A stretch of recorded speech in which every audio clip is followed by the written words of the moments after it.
कर्नाटक के बेंगलुरु में शंकर शर्मा नाम के एक शख्स को गिरफ्तार किया गया। स्पेशल इनपुट के आधार पर यह कार्रवाई हुई।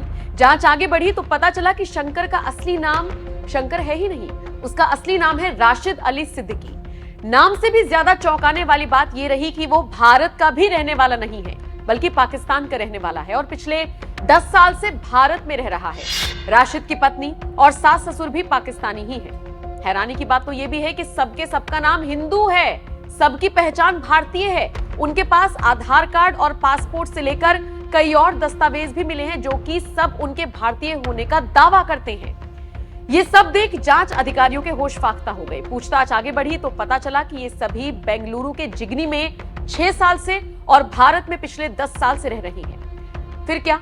अधिकारियों के जहन में अब एक ही सवाल था कि आखिर इन सभी के फर्जी दस्तावेज किसने बनवाए और ये कैसे मुमकिन है कि 10 साल से कोई पाकिस्तानी भारत में आकर रह रहा है और किसी को कानो कान खबर तक नहीं हुई। पूछताछ हुई तो परवेज नाम के व्यक्ति का खुलासा हुआ जो इन सभी पाकिस्तानियों के फर्जी दस्तावेज बनवाकर उन्हें यहाँ पर रहने दे रहा था। परवेज खुद भारतीय है। परवेज से पूछताछ में खुलासा हुआ कि वो खुद तो भारतीय है लेकिन उसकी पत्नी पाकिस्तानी नागरिक है। ये सुनकर अधिकारियों ने परवेज को धर दबोचा। परवेज पर कई सवाल दागे गए जिसके जवाब ने अधिकारियों के भी होश उड़ा दिए। परवेज ने बताया कि सिर्फ यही परिवार नहीं बल्कि अलग अलग राज्यों में ऐसे कई लोग रह रहे हैं जो पाकिस्तानी हैं और उन्होंने हिंदू नाम रखे हुए हैं। उन सबके कागज भी परवेज ने ही बनाए थे। जाहिर है अलग अलग राज्यों में जाकर पुलिस कैसे उन लोगों को ढूंढेगी जो है तो पाकिस्तानी लेकिन हिंदू नाम रखकर रह रही हैं। उनके पास आधार कार्ड है, पासपोर्ट है, तो ऐसे लोगों की पहचान करना निश्चित तौर पर मुश्किल होगा। तो पुलिस अधिकारियों ने एक तरकीब निकाली। परवेज से कहा गया कि जितने भी लोगों के उसने फर्जी दस्तावेज बनवाए हैं उन सबको एक साथ मिलने के लिए बुलाए।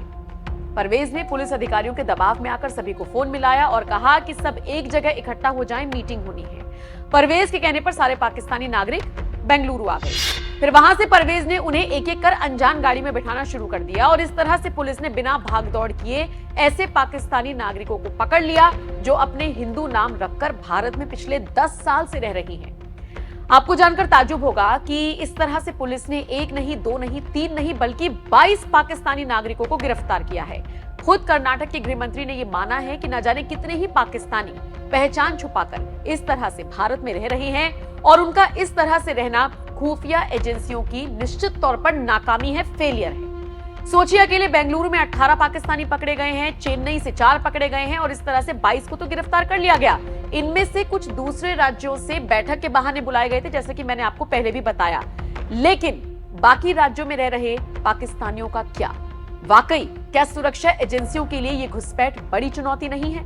साफ है इस मामले की जितनी गंभीरता से जांच हो सके वो होनी चाहिए क्योंकि देश की सुरक्षा के लिए ये बहुत बड़ा खतरा है। खैर, अब जो पाकिस्तानी पकड़े गए हैं वो किस मकसद से यहाँ पर रह रहे थे आपके लिए ये भी जानना जरूरी है। इनके मकसद को जानने के लिए तमाम खुफिया एजेंसियां लगातार पूछताछ कर रही हैं और जो जानकारी हमारे हाथ लगी है उसके मुताबिक ये सभी अवैध तरीके से भारत आए थे अपनी विचारधारा का प्रचार करने के लिए। यहाँ पर इनकी मुलाकात परवेज से हुई, नकली दस्तावेज बन गए और अब ये अपने मकसद को पूरा करने में जुट गए हैं। अब इनकी विचारधारा कौन सी है? दरअसल इनकी विचारधारा वाले लोगों को या तो पाकिस्तान में यातनाएं दी जाती हैं, पुलिस मारती है, उन्हें पीटती है, या फिर जो पाकिस्तान की आवाम है वो भी प्रताड़ित करती है और या फिर इन्हें जान से मार दिया जाता है। दरअसल ये सभी पाकिस्तानी पाकिस्तान में बैन मेहदी फाउंडेशन के सदस्य हैं। अब ये फाउंडेशन क्या है और कैसे काम करता है इसे भी समझिए। क्या है मेहदी फाउंडेशन? मेहदी फाउंडेशन को मसीहा फाउंडेशन के नाम से भी जाना जाता है। 1970 में पाकिस्तान में इसकी शुरुआत हुई थी। इसकी स्थापना रियाज अहमद गौहर शाही ने की थी। रियाज अहमद गौहर शाही पाकिस्तानी स्पिरिचुअल लीडर थे।